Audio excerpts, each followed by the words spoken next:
Iftar or breaking of fast is just a few hours away. But Umar Nasimi and his fellow volunteers are not going home to get ready for food.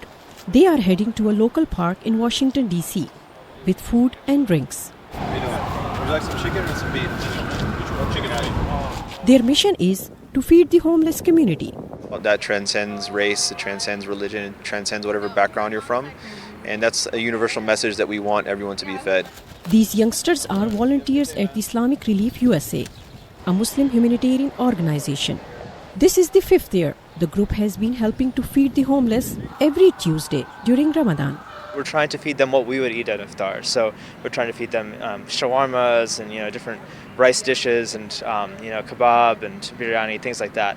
And so what we're doing is that we're sharing the experience with the people who are less privileged and don't have access to these kind of meals. This is my second week here, and it's been pretty great. We get to talk to the homeless people and really give them some food and let them know what Ramadan is about.